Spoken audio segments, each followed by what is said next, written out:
Welcome everyone to my latest action figure review, as I have my version of the Hasbro Marvel Legends The Wolverine from Deadpool and Wolverine. So the wait is over. Finally we have the comic colors represented in live action form, which I know a lot of people have waited for a long time, and it seems as though all the toy companies are doing the Deadpool and Wolverine line now. We've seen it with ZD Toys, of course Hasbro now.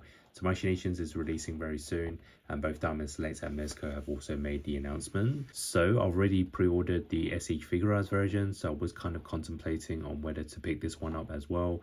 But the main reason why I wanted this is for that unmasked head sculpt of Logan, and since I do have a few Marvel Legends Wolverines in my collection, I thought why not just add another one into the line.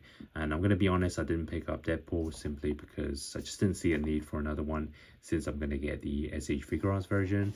And as I mentioned before, I'm not like the biggest fan of Deadpool, but I do have the Deadpool 2 SH Figuarts, which I haven't even opened yet. I didn't actually buy it at the time when it was released, which was just over a year ago now. And just recently I picked it up. As I mentioned, I'm not like the biggest fan of this character, but I thought the movies were okay and the action is actually pretty cool. And the main reason why they released this was because of the guns, which of course were missing in the first one. But maybe after I get the Deadpool and Wolverine version, there's no need for this as well. I'm gonna have to wait and see. I know there's like a different variants of Deadpool, and this can kind of be used for it, and it does have like a really cool looking suit. So yeah, this is something that I'm just gonna have to wait and see. So in terms of the packaging, of course, pretty simple for a Hasbro line, but I do like the design of it. And at the back, of course, it does show you the other characters in the line. So here is the first look at the Wolverine taken out of his packaging. Of course, Hasbro have plenty of experience in making not only the comic version, but also the live action versions of Wolverine over the years. But this is going to feel something new, something fresh. It's kind of a mashup between the two. I know it's based on the live action version, but this is the first time we're seeing kind of the live action Hugh Jackman Wolverine proportions in the comic colors. So at first glance, I cannot help but think of a comic version of Wolverine. When you think of one, you kind of see the sleeveless look, the stocky look, the more muscular and short look of Wolverine. So this is going to take a bit of time getting used to. And I know it is based on the live action version, but I know that a lot of people probably just still prefer the comic look. For me personally, I know this is great to see in the MCU, but I always thought the black suits in the previous movies just worked a lot better in live action form. And I still hope one day Hasbro still make that movie line. I know they've done a few, but I want to see the actual X-Men team in the black suits. So of course, for this particular movie, Deadpool and Wolverine, this is the suit he wore. And it's cool. I think it's nice to see like a comic colors version, because it does remind me of the animated series from 1997, which really introduced me into X-Men, and of course Wolverine being my favorite character. And I know plenty of reviews have mentioned that this is technically not accurate to the movie, because when he wore the cowl, he did have the sleeveless look, which was battle damaged. For me personally, it's something I don't really customize my figures too much. I just like the way it's been released. Maybe I'll just wait for a final battle. But the long sleeves is okay. I think he wore it in the previous movies. He wore it most of the time in this movie. So it's fine. I know it's not accurate when he wears the mask, but it's something that I think is okay. And I'm probably going to mostly pose this with the unmasked look, since the SH Figuarts will not include it. And looking at the design in terms of the texture and the paint, it's actually pretty nice. I know in the movie, he had it battle damage from the start, which was something I wasn't expecting when they released them as action figures. It's just something that companies don't really do unless it's marketed as a final battle version. And the actual finish on this is kind of like a matte texture, which I like. In the movie, he looked very powerful when he wore the suit. I would have preferred it if he was a bit more muscular. I know Hugh Jackman was very buffed up, and this one is okay in terms of proportions, but I just wish it was slightly bigger, at least in the chest area.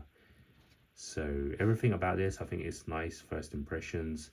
Of course, the claws is something they've done plenty of times in their previous figures, and it's something that you do have to be careful, because you don't want to break it if you move it too much. But first look, I think it's nice. Yeah, I think it's okay in terms of the proportions. but kind of first impressions, especially the cowl. I think the look is actually pretty decent. Of course, it was only a short period in the movie. Would have preferred maybe an aggressive head sculpt, but I think for the price, you're not going to expect that many different accessories. So yeah, I think the mask head sculpt is okay. It's not perfect, but I think it's good enough. So now we can take a look at the different accessories, starting off with the hands. As shown out of the box, it is the ones with the claw hands, and they have included the alternative ones, which I'm going to show you now.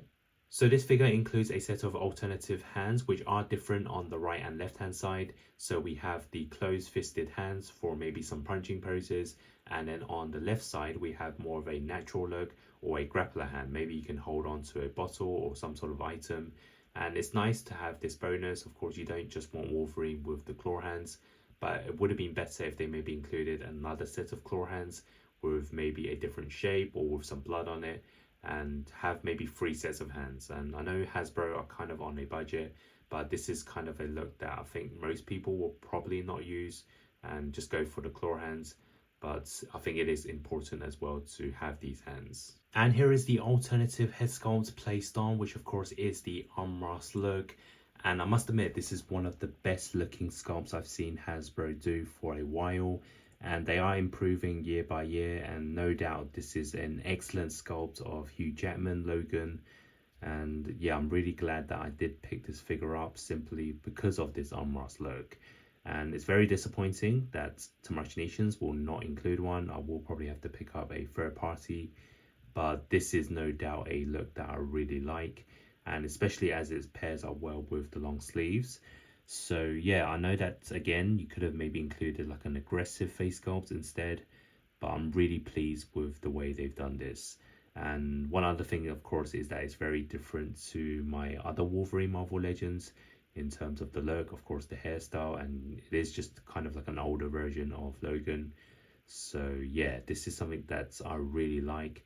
And even though this might sound crazy, but the cowl version is something that I don't really need, at least not to pose with this look.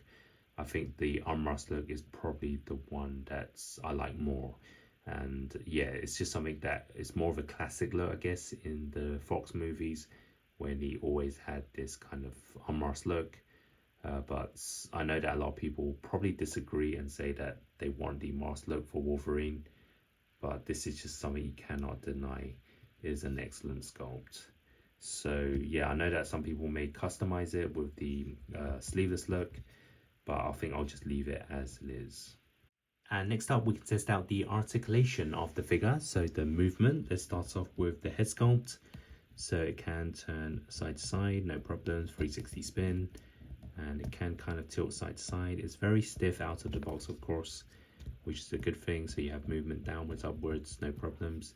And then for the arms, so it does have the shoulder pads, but they do kind of get in the way when you move it side to side. So you kind of have to either shove it to the top or just put it under him to kind of move the arms, but you're not going to get like a full stretch. You're going to have to turn the arm the other way if you want to move it upwards. So it does have good rotation. And then of course we have the arm bends, which are really good. And of course for the hands there is a full 360 spin, and there should be a slight hinge as well. And then for the upper torso, of course we don't really have a turn. You can see that it kind of just moves forwards and backwards. It's just kind of the way Hasbro do their figures. And then there is a good waist turn, which actually goes all the way around. And then for the legs, they kick forwards, they kick backwards, they rotate all the way around. There is a good double knee bend. And then for the shoes, you don't really have a turn, but it kind of moves upwards and downwards. If you can kind of move it, no, maybe not. It's more of a turn side to side, and there is no toe hinge. So in terms of articulation, it is pretty limited, and I kind of get what Hasbro do. It is kind of what they normally produce. Maybe some of you who are more of Marvel Legends collectors will tell me if this is kind of standard, or maybe they could have done something a bit better. So you still can get Wolverine in some pretty dynamic poses. So yeah, I think I'm fine with this at the moment, but maybe some of the articulation could be a bit more. And now for the size comparison, starting off with the Marvel Legends Wolverine himself, with the Deadpool Legacy as well as the Logan version. And here it is next to some more live action Wolverine figures I have in my collection, with the Toy Biz version from X-Men 3 as well as the Marvel Select from the Wolverine. And here it is next to some more Marvel Legends, with the Friendly Neighborhood Spider-Man from Spider-Man No Way Home as well as the comic version for Renew Your Vows. And here it is next to some SE Figuarts Avengers with Iron Man and Captain America. And here it is next to some Jada Toy Street Fighter characters with Fei Long and Dhalsim.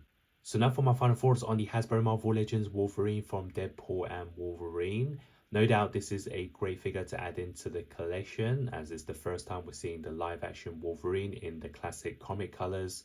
If you really enjoyed this movie and of course like the Wolverine character, this is something you must have in your collection. Regardless, if you're looking to buy the SH Figuarts version, this is going to look slightly different, as we do have the arm rust look, and we know not all the toy companies are doing this. Of course, as a bonus, it would have been nice to maybe add the aggressive face sculpts on both of them, as when Wolverine goes beast mode, it would have been a better pose. Apart from that, I don't have that many complaints. Maybe the articulation could be slightly better, as the movements are a bit limited. But other than that, I think for the price, and of course you get 2 different hands, 2 different heads, it's a great figure overall. So I'm going to give this an 8 out of 10. I normally don't buy that many Marvel Legends, but this is one I definitely don't regret. Check out my other videos related to the Deadpool and Wolverine line, and stay tuned for more. Thanks for watching.